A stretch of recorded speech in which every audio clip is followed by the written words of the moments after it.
پھر انسان کے پاس جو ہر انسان کو نعمت اور دولت حاصل ہے وقت کی، انسان اپنے وقت کو بڑا برباد کرتا ہے۔ ہم نے اپنے وقت کی کبھی قدر نہیں کی۔ یہ وہ نعمت ہے جو اللہ نے ہر بندے کو دی ہے۔ وقت ہر ایک کے پاس ہے، اور وقت جتنی قیمتی چیز کبھی زندگی میں آ ہی نہیں سکتی۔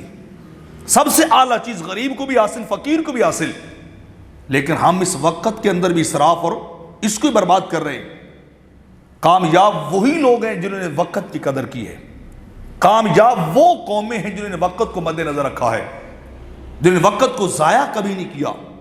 وہ قومیں دنیا کے اندر کامیاب بھی ہیں، اور افراد بھی دنیا کے اندر کامیاب ہیں، اور ان کے مقابلے میں ہماری پاکستانی قوم کا انداز دیکھ لیں۔ جتنا وقت ہم برباد کرتے ہیں دنیا کی کوئی قوم برباد نہیں کرتی۔ سوال ہی نہیں پیدا ہوتا آپ نے محفل کا ٹائم رکھا ہو، ٹائم پہ محفل شروع ہو جائے، ٹائم پہ ختم ہو جائے۔ آپ نے ولیمے کا ٹائم رکھا ہو، یہ تو آپ بالکل ذہن سے نکال دیں کہ لوگ آپ کے ولیمے پہ ٹائم پہ آ جائیں گے۔ آپ نے بارات کی روانگی کا ٹائم دیا ہو، کبھی نہیں آئیں گے۔ آپ نے کوئی وقت دیا ہو، پاکستانی لوگ کبھی اس وقت پہ پورے نہیں آئیں گے۔ وقت کو برباد کرنے میں شیر ہیں، وقت کو برباد کرتے جا رہے ہیں۔ اور میرے آقا علیہ الصلوۃ والسلام فرماتے ہیں، یہ حدیث سننے والی ہے، جب نیا دن چڑھتا ہے تو وہ دن ابن آدم کو مخاطب کرتا ہے، اے ابن آدم میرے اندر نیک عمل کرنا تاکہ میں کل قیامت والے دن تیرے حق میں بہتر گواہی دے سکوں۔ میں ایک نئی مخلوق ہوں، ایک بار تیرے پاس آیا ہوں، جب جاؤں گا تو پھر پلٹ کے نہیں آؤں گا۔ جب تیرے پاس سے گزر جاؤں گا تو میں پلٹ کے نہیں آؤں گا، پھر قیامت تک تیری میری ملاقات نہیں ہوگی۔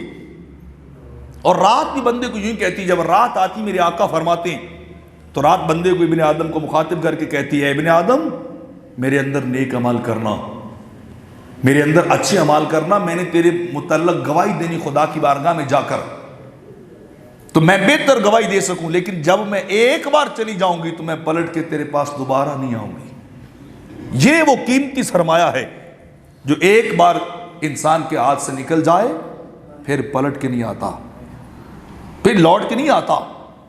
تو وقت کی بربادی یہ بھی اسراف ہے، یہ بھی ہاتھ سے گزرنا ہے کہ ہم وقت کے قدر دان نہیں ہیں۔ اب دین کو دیکھیے، ہر چیز وقت پہ ہے، ہر چیز اللہ نے وقت پہ کی ہے، الگ الگ ٹائم پیریڈ مقرر کیا ہے، اور ہم اس ٹائم پیریڈ کے قدردان نہیں ہیں۔ تو وقت کو اچھے کاموں میں صرف کیجئے، بازاروں کے اندر بیٹھ کر، کھیل تماشوں میں بیٹھ کر، گندی مجلسوں میں بیٹھ کر، چوکوں چراہوں میں بیٹھ کر اپنے وقت کو برباد نہ کیجئے۔ آپ کے ایک ایک منٹ کا بدلہ پوری کائنات کا وقت نہیں ہو سکتا۔ آپ اتنے قیمتی ہیں، آپ کو اللہ نے ایسی زندگی دی ہے جس زندگی کے اوپر اگلی ساری زندگی چلنی ہے، اور جو وقت کی قدر کرتا ہے وہ دنیا میں بھی وہی کامیاب ہوتا ہے، آخرت میں بھی وہی کامیاب ہے۔